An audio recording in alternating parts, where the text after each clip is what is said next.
faithfully delivering value, interpreting great books worldwide. Hello, this is Sally's Book Talk. Today we're introducing The Great Enterprise, the masterpiece by renowned Chinese history scholar Frederick Wakeman. The term Hongye uses the character for flood and enterprise, meaning great undertaking. In this book, it refers to the founding history of the Qing dynasty. Some might view the Qing founding as just another dynastic transition. Nothing new except a non-Han emperor. But wait, that's actually not the case. In Walkman's view, the Ming-Qing transition holds special significance in world history. Wakeman was a UC Berkeley professor, eminent sinologist, deeply versed in late Qing and Republican history. When he died in 2006, American academia hailed him as the finest historian in 30 years. As a North American scholar, Wakeman possessed exceptionally broad research perspectives. He examines the Qing founding within the context of 17th century global transformations. The 17th century witnessed human society undergoing a major crisis. Eurasia suffered climate anomalies, crop failures, economic collapse, continuous disasters, and rampant rebellions. History's first financial bubble burst in Holland. Spanish-controlled American silver trade stalled. British and French overseas investments crashed. Tokugawa Japan faced famines and uprisings, while the Ming Dynasty suffered severe food shortages, inflation, and rapid social collapse. Facing this crisis, East and West responded differently. Europe's turmoil shook traditions, ushering in the Enlightenment. Through 2 centuries of upheaval, the West overhauled political thought and technical knowledge, entering modernity. Meanwhile, China's traditional dynastic cycle restored national vitality in just half a century. By the Kangxi era, China achieved social stability, population growth, revived commerce, becoming the first region to overcome the 17th century crisis. It was highly regarded by contemporary European rulers. But as an old Chinese saying goes, fortune lies where disaster lurks. Wakeman argues that while the Qing helped China escape crisis early, deeper examination reveals what it failed to bring China. The fundamental crisis of reform exposed deep-seated issues: administrative corruption, inefficiency, population explosion, and survival dilemmas from technological backwardness. This dragged on for over 200 years. By the late Qing era, the Qing dynasty was ultimately ruined by these problems. So, from this perspective, the world's divergence happened in the 17th century. The West entered the modern era, and Wakeman argues China's modern starting point was also, then, the Qing founding era. So, how did the Qing free China from crisis without shaking traditions? That requires a detailed look at the Ming-Qing transition, the book's actual content. In the following explanation, I'll use the Ming prince's ascension in Nanjing and the Southern Ming regime's founding as a turning point, splitting it into 2 parts. The first part of interpreting this nearly million-word book starts with Nurhaci's rise, covering up to the Qing army's entry through Shanhai Pass and pacification of the north. This introduces how the Qing rose, expanded, and entered the Central Plains. There are 3 key figures here: Nurhaci, Hong Taiji, and Dorgan. In the second part, I'll focus on Xunzi and early Kangxi, examining how the Qing conquered southern China, completed political reforms, overcame the century crisis, and established the Great Enterprise. Now, let's start with the Qing's rise. The Qing was founded by the Jurchens, and it wasn't until the second emperor, Hong Taiji, that they renamed themselves Manchus. So, at the outset, we need to discuss what the Jurchens were and their basic relationship with the Han Chinese. The Jurchens were a tribe from northeast China, and this tribe once cast a long shadow over the Han Chinese. In the late Northern Song Dynasty, the Jurchens established the Jin Dynasty. After conquering the Liao Dynasty southward, they captured beyond Liang, Kaifeng, taking emperors Huizong and Qinzong captive and drove the Song to southern China. This is the famous Jingkang incident. Over 200 years later, after the Ming Dynasty was established, Han armies regained control of northern China, advancing to most of today's Liaoning province. As a military frontier, a border wall was built north of Liaoning. Beyond the border wall lay today's Jilin and Heilongjiang. At that time, these areas were still frontier lands, and the tribes there were collectively called Jurchens, not under actual Ming control.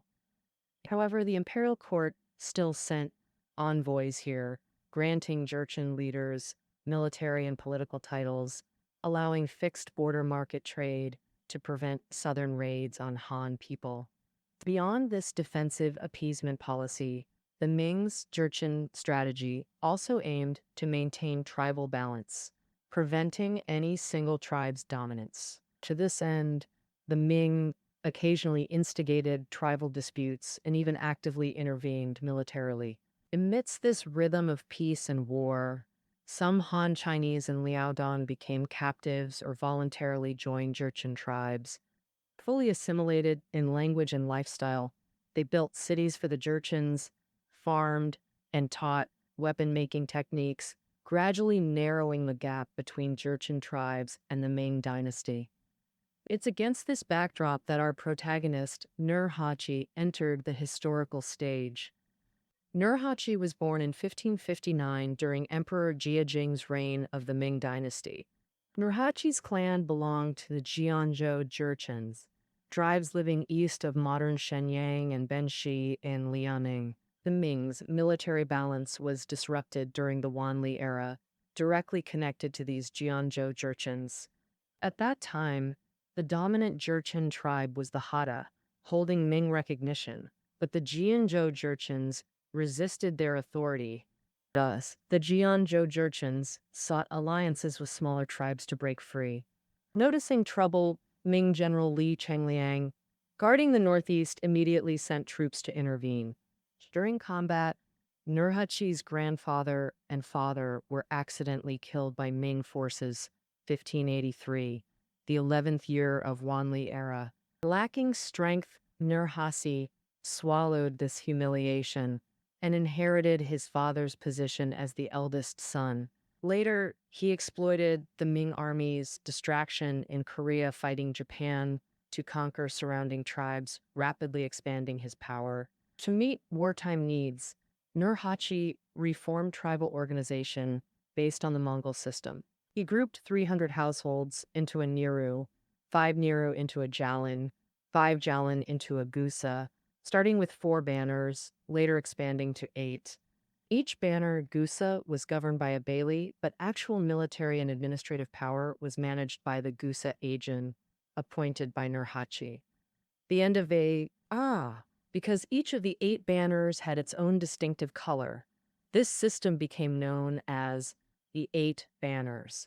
It effectively consolidated Nurhaci's military control and balanced noble privileges. In 1607, Nurhaci declared himself Khan, and in 1616 he established the later Jin regime. Nurhaci's expansion raised alarms in the Ming court. Unlike the vibrant later Jin, the late Ming was plagued by crises. First, the court was dominated by Wei Zhanshan, who wielded overwhelming power and corrupted governance. After his death, the court launched purges against his faction. The Donlin Party, advocating Confucian virtues, clashed with remnants of the eunuch faction, plunging the court into relentless factional strife.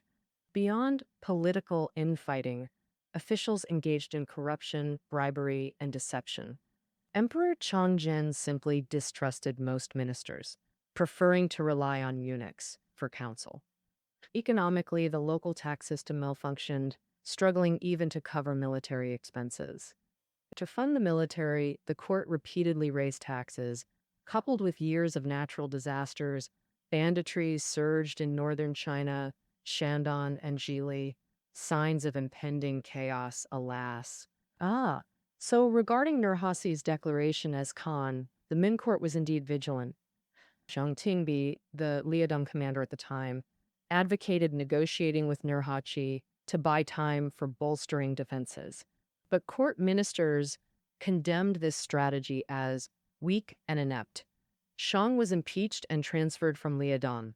Instead of negotiating, the Ming shut down border trade. Militarily, they supported tribes hostile to Nurhaci. In 1618, Nurhaci issued a proclamation listing Ming crimes: avenge his father's death, massacre his people, and support his enemies. These became the famous Seven Grievances. Then he led 10,000 troops straight to Fushan. After just one assault, Fushun's commander Li Yongfeng surrendered, opening the gates with civilians and literati. Tens of thousands of Ming reinforcements were also repelled by later Jin forces. Within 3 years, cities east of Liao River and north of Jinzhou, Fushun, Kaiyuan, Shenyang, all fell to later Jin. Nurhaci moved his capital to Liaoyang. By then, nearly 1 million Han Chinese came under later Jin rule. Surrendered Han officials received preferential treatment and lower-ranking positions, while many commoners became slaves. So, facing so many Han Chinese, how to gain their support? This became a major problem. The later Jin regime was seriously addressed the Manchu Han issue. Initially, Nurhaci implemented an ethnic equality policy where Han and Manchu lived together in combined households. So-called combined households meant placing bannermen separately into Han families. However, in actual execution, many cases occurred where Manchus enslaved Han people. Manchu-Han conflicts happened frequently. Han people seized chances to poison and set fires in retaliation. Enraged, Nurhaci immediately shifted focus and imposed strict controls on Han within his rule, implementing a policy of ethnic discrimination. After a series of large-scale Han rebellions, the later Jin regime finally controlled the vast number of conquered people by dispersing and fixing them. They grouped 13 Han households into a manor, led by a manor head, given land and oxen to farm. Thus, the repeated shifts in Manchu Han policy show that it was indeed very difficult for the fledgling later Jin regime to assimilate so many Han people. In 1626, Nurhaci attacked Ningyuan, but was defeated by Yuan Chongwan. Nurhaci himself was wounded by new-style artillery and soon died from his injuries. To gain recovery time after defeat and resolve the economic crisis, later Jin negotiated with Ming, demanding 90,000 taels of gold annually as a goodwill gift. Ming agreed to peace, temporarily ending the war. However, a monarch who would lead later Jin into a new phase was about to emerge.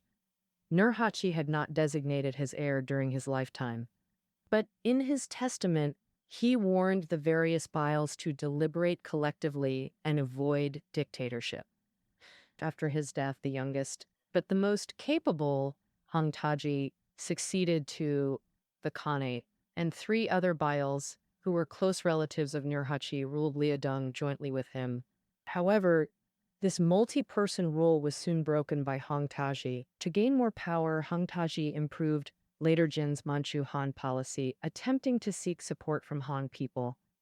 Hung Taiji ordered stricter separation of Manchu and Han residences in Liaodong to avoid conflicts and implemented measures to improve Han people's lives.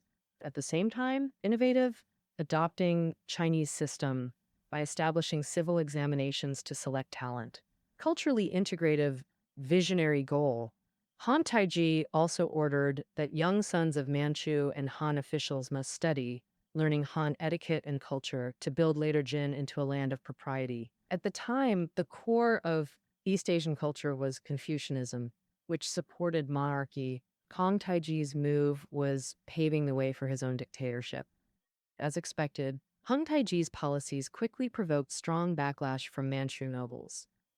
For instance, Amin, one of the 4 great Bails, vented his resentment towards Hung Taiji by massacring civilians in Qianan and Yongping cities, looting property and taking surviving women captive, which had a very negative impact on later Jin. In subsequent wars, many Ming officials, fearful because of this massacre, dared not surrender and had to resist fiercely. Hong Taji was greatly enraged by this. He declared Amun a traitor to the state, arrested him, and imprisoned him until death. This case greatly strengthened Hong Taji's position and power and facilitated his policy of incorporating Han culture into the court. Afterwards, Hong Taiji adopted suggestions from Han officials to imitate the Ming Dynasty by establishing 6 ministries, with both Manchu and Han officials participating in the administration. Moreover, he formed a 3,000-man Han army known as Mi Kan Chao, which translates to Han troops in Chinese. This unit was commanded by surrendered Ming generals to provide support for subsequent wars. After several years of political changes, by the end of 1629, Hong Taji had solidified his foundation and restarted the war against the Ming Dynasty. 2 notable characteristics of this period's warfare. First, European-style cannons play a significant role. Later Jin used Han craftsmen captured in war to cast 40 European-style cannons and assigned them to surrendered Han troops, which addressed later Jin's weakness in being good at assaults but poor at sieges. In the later battle to capture Dalinga, a key trade hub in the northeast, the European-style cannons destroyed sturdy fortifications, becoming the decisive factor in the victory. Second, Hong Taiji recruited surrendered Ming generals like Zhu Dashu and Hong Chengchu, who possessed outstanding talents. Zhu Dashu was a veteran Ming general with remarkable military achievements, having repeatedly repelled later Jin forces. He commanded a brave and tenacious army defending Delonghe. Huang Changshou, originally a civil official, excelled in logistical support and made great contributions in suppressing Li Zicheng's peasant army, thus being transferred to the northeast for emergency response. These men, defeated by Hong Taji, feared punishment from Beijing on one hand and received kind treatment from Hong Taji on the other, so they surrendered to later Jin, greatly enhancing its military capabilities. By May 1636, Hong Taiji had consolidated power and controlled all key strongholds beyond Shanhai Pass. He then changed the state name to Qing and proclaimed himself emperor. Afterwards, Qing troops repeatedly bypassed Shanxi and Hebei to breach the Great Wall, raiding inland areas, but replacing the Ming Dynasty as rulers of China remained unlikely. Then an unexpected event made the Qing Dynasty masters of East Asia. In 1644, Li Zicheng's peasant army captured Beijing, and the last Ming emperor, Changzhen, hanged himself on Coal Hill. After entering Beijing, Li Zicheng accepted advisors' suggestions to torture Ming officials and nobles, confiscate property, angering the old bureaucracy. Now, there was a key figure here, Wu Sangli, the Ming general stationed at Shanhai Pass. After taking the capital, Li Zicheng ordered Wu Sangui's father, Wu Sheng, to write, urging Wu, who commanded 40,000 troops, to surrender. Wu Sangui had intended to surrender, but delayed correspondence made Li mistakenly believe he refused. Enraged, Li Zicheng ordered the execution of Wu's entire family. Learning this, Wu Sangli decided to seek help from the Qing. At this moment, Hong Taiji had just died. Manchu nobles enthroned his underage son Fulin, Isen Yuro, with regency by his uncle Dorgon. In his plea, Wu Sangui mentioned Beijing was occupied by rebels, but they plundered everywhere, losing popular support. The Qing court should follow heaven's mandate to save Ming's people. Moreover, Qing troops marching south could gain vast territory and rich spoils. Dorgon, eager to consolidate authority, saw southern conquest as perfect for glory. Many Han officials in Qing court urged Dorgon to seize this chance to rule China. Dorgon accepted his minister's advice. In May 1644, Dorgon led Qing troops south through Shanhai Pass, claiming to punish rebels. Qing forces then allied with Wu Sangli's army, crushing Li Zicheng's troops in battle. Soon, Beijing was surrendered to Qing forces. Instantly, Qing transformed from a frontier regime to legitimate contender for China's throne. So what would Dorgan do next? After occupying Beijing, Dorgan immediately issued proclamations to stabilize order, mourning Chengjian while actively recruiting Ming officials to join Qing, faithfully delivering value, interpreting great books worldwide. Hello, this is Sally's Book Talk. Today we're introducing The Great Enterprise, the masterpiece by renowned Chinese history scholar Frederick Wakeman. The term Hong Ye uses the character for flood and enterprise, meaning great undertaking. In this book, it refers to the founding history of the Qing dynasty. Some might view the Qing founding as just another dynastic transition, nothing new except a non-Han emperor. But wait, that's actually not the case. In Walkman's view, the Min-Qing transition holds special significance in world history. Walkman was a UC Berkeley professor, eminent sinologist, deeply versed in late Qing and Republican history. When he died in 2006, American academia hailed him as the finest historian in 30 years. As a North American scholar, Wakeman possessed exceptionally broad research perspectives.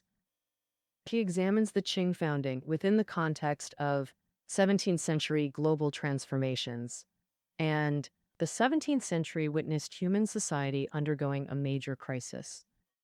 Eurasia suffered climate anomalies, crop failures, economic collapse, continuous disasters, and rampant rebellions. History's first financial bubble burst in Holland. Spanish-controlled American silver trade stalled. British and French overseas investments crashed. Tokugawa Japan faced famines and uprisings, while the Ming dynasty suffered severe food shortages, inflation, and rapid social collapse. Facing this crisis, East and West responded differently. Europe's turmoil shook traditions, ushering in the Enlightenment. Through 2 centuries of upheaval, the West overhauled political thought and technical knowledge, entering modernity. Meanwhile, China's traditional dynastic cycle restored national vitality in just half a century. By the Kangxi era, China achieved social stability, population growth, revived commerce, becoming the first region to overcome the 17th century crisis. It was highly regarded by contemporary European rulers, but as an old Chinese saying goes, fortune lies where disaster lurks. Wakeman argues that while the Qing helped China escape crisis early, deeper examination reveals what it failed to bring China. This method proved effective initially. Many gentry chose to cooperate with the Qing for their own interests. The Qing crushed bandits and peasant armies with thunderous force. By the end of 1644, large-scale rebel forces in Zili and Shandong were eliminated. In pacified northern regions, the Qing implemented 3 measures to strengthen control over the populace. First, the Ministry of Personnel screened suitable candidates from surrendered Ming local officials to serve as county magistrates. All redundant personnel were dismissed, improving government efficiency and reducing burdens on both state and people. Second, organizing people into the Baja system. The Baja system meant 10 households formed a jia with a head, and every 100 households had a chief jia head. This system prevented population movement and monitored hidden resistance forces among civilians. Thus, military supplies like horses and weapons were smoothly confiscated from grassroots levels. Third, implementing limited amnesties, the government promised leniency to anti-Qing forces who surrendered voluntarily. These measures yielded clear results. By early 1648, most northern regions were fully under Qing rule. Truly, through 3 reigns, Norhachi, Hongtaiji, and Dorgan, the Qing transformed from a fringe regime to rulers of China proper. But at this time, not all parts of China felt Manchu pressure. Ming loyalists were regrouping in the south, Most scholar officials still pledged allegiance to main remnants. So, how would the Qing confront southern enemies? After military conquest, how would the Qing consolidate its rule? I'll focus on this in the next episode of The Great Enterprise. That concludes the first half of Qing's founding history. Study notes are below the audio. See you next episode.